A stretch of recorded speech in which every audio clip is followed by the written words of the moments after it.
인류는 농사를 짓기 전부터 물고기를 잡고 있었습니다. 우리가 바다에서 건져 올린 건 단순한 식량이 아니라 문명의 시작이었습니다. 안녕하세요. 책 읽는 원식입니다. 오늘은 브라이언 페이건의 피싱이라는 책에 대해서 리뷰해 보고자 합니다. 여러분들 다들 농경이 인류 문명의 시작이다 라고 생각하시죠? 하지만 이 책의 저자 브라이언 페이건은 이렇게 이야기합니다. 인류를 진짜 먹여 살린 건 바로 바다였다. 브라이언 페이건의 책 피싱은 우리 문명이 이 물고기 위에 세워졌다는 아주 놀라운 이야기를 전달합니다. 오늘 제가 소개해드릴 이 브라이언 페이건의 피싱은 책을 보면 이렇게 물고기들이 막 그려져 있고 뒤에도 어획을 하는 모습이 그려져 있잖아요. 그래서 인류 문명, 즉 세계 4대 문명이 모두 물고기, 즉 어업에서 시작이 됐다라는, 어떻게 보면 우리가 가지고 있는 그 고정관념을 확 깨는 그런 이야기를 전달하고 있습니다. 먼저 이 브라이언 페이건에 대해서 소개를 좀 해드리면, 케임브리지 대학 이제 인류학 고고학 이제 박사로, 그리고 캘리포니아 대학교 인류학 명예교수로 고대 문명과 기후변화, 그리고 문화사에 대한 해박한 지식을 바탕으로 다수의 교양 베스트셀러를 낸 세계적인 석학입니다. 브라이언 페이건은 이 책을 통해서 그래, 농경 중요하고 인류 문명의 어떤 시작에 중요한 역할을 했지, 하지만 그보다 앞서서 바로 이 어업이 있었어 라고 이야기를 합니다. 인류가 야생에서 최후의 기댈 만큼 중요한 식량원은 바로 이 물고기의 역할이었다고 하면서 어부가 문명 형성에 기여한 바를 낱낱이 밝히고 있습니다. 대부분의 문명, 우리 4대 문명이라고 분류는 있잖아요. 인더스 문명, 메소포타미아 문명, 이집트 문명, 중국 황하 문명 등등 보면은 다들 강이 있어요.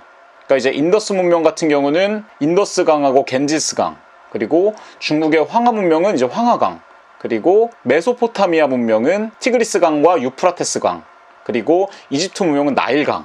이렇게 모든 문명이 강 주변에서 시작된 거는 분명 농경이 잘 되기 위한 그런 역할도 있었지만 인간이 먼저 물고기를 잡아 먹었기 때문이다 라고 이야기를 하고 있어요.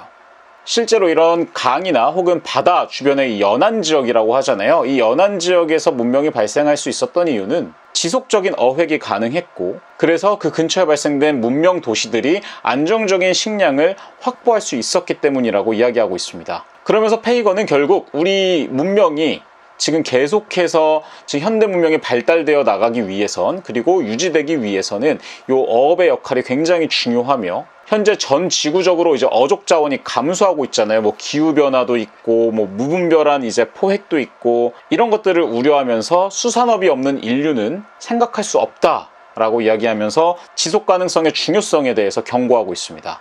이 책을 보면 브라이언 페이건이 이제 고고학 박사다 보니까 실제로 현장에서도 많이 나가서 고고학적인 어떤 그런 그 발굴도 많이 하고요. 그런 과정에서 나왔던 것들, 이야기들을 많이 합니다. 예를 들면 거의 한 175만 년 전에 초기 호미닌들이 이제 강가나 해안가에서 채취했던 그 고기 혹은 조개, 물고기 뼈, 이런 것들에 대한 그 흔적들, 화석들을 직접 발굴을 하면서 그거에 대한 어떤 근거 자료로 활용을 하고 있고요. 문명이 이제 왔다 갔다 했던 그 지도들을 보면서 인간이 생존을 위해서 끊임없이 물고기를 찾아다녔던 그런 모습도 밝혀내고 있습니다. 농업 이후에도 어업은 계속해서 전문화되는 과정을 거치면서 발달되기 시작했는데요. 특히 이제 고대 이집트나 로마, 중국 등에서는 이 상업적 수산업이 확산됐음을 밝히고 있습니다. 예를 들면 로마에서는 그 가룸이라고 해가지고 약간 우리나라로 따지면은 젓갈, 발효 젓갈, 약간 요런 것들이 전역에 엄청난 인기를 끌면서 아주 획기적인 무역 상품으로 자리 잡기도 했었다고 하고요. 또 어획물을 건조하기 위해서는 소금이 필요하잖아요. 이 소금으로 건조하고 또 발효시키는 기술이 무역이나 군대에도 또 활용이 됐다, 이렇게도 이야기를 하고 있고요. 그러면서 이제 산업혁명 이후에 물고기의 무분별한 포획, 남획, 이런 것들에 대한 우려도 계속해서 밝히고 있습니다. 실제로 1500년대부터 대서양 지역에 이제 대구가 엄청 많이 이제 잡히기 시작을 하면서 대구의 씨가 말라가자 이거를 규제하려는 시도가 있었지만 무역 논리에 밀려서 결국 규제되지 못하고 그 이후에도 계속해서 포획되고 남획되고 있다. 지금은 조금 늦은 감이 있다. 이렇게 이야기하는 모습도 있었고요. 그래서 브라이언 페이건은 어업 자원의 회복 가능성은 충분히 있지만 지금 굉장히 많이 좀 파괴가 되어 있기 때문에 수십 년의 보존 노력이 필요하며 그에 대한 대안으로 양식업을 강하게 또 제안하고 있습니다.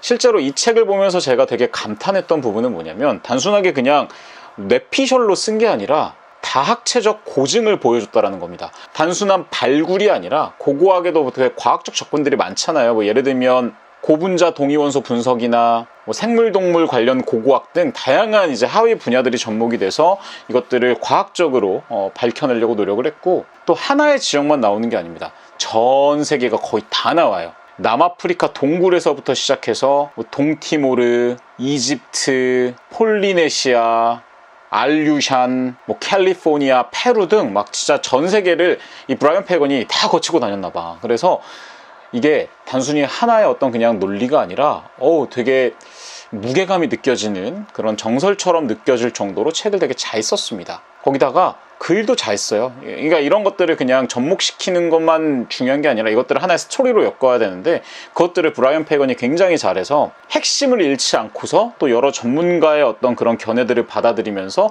본인의 이야기를 이렇게 몰입감 있게 풀어가는 것도 되게 매력적인 책이었습니다. 그래서 그런가 이 책에 대한 평은 굉장히 좋습니다. 이 책을 통해 농경, 채집, 그리고 어업이 동등한 인류 문명의 축으로 재정립됐다, 이런 평도 있었고요. 세계사 전반을 아우르는 다층적 시야, 뭐 이런 평도 있었습니다.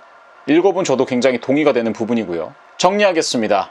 브라이언 페이건의 이 피싱은 물고기는 인류 문명의 가장 마지막 야생 식량원이라는 강력한 메시지를 던지고 있습니다. 브라이언 페이건의 고증은 굉장히 치밀하며 문장은 대중적이지만 학문적 깊이를 유지하고 있습니다. 어찌 보면 바이블 같은 환경 혹은 역사 교양서로 생태 위기 시대에 바다와 인류의 관계를 다시 보게 하는 위대한 저작입니다. 바다를 잊은 문명은 살아남을 수 있을까요? 브라이언 페이건의 피싱, 지금 다시 바다를 들여다볼 시작입니다. 지금까지 책 읽는 원식이었습니다. 대꾸 알죠? 안녕.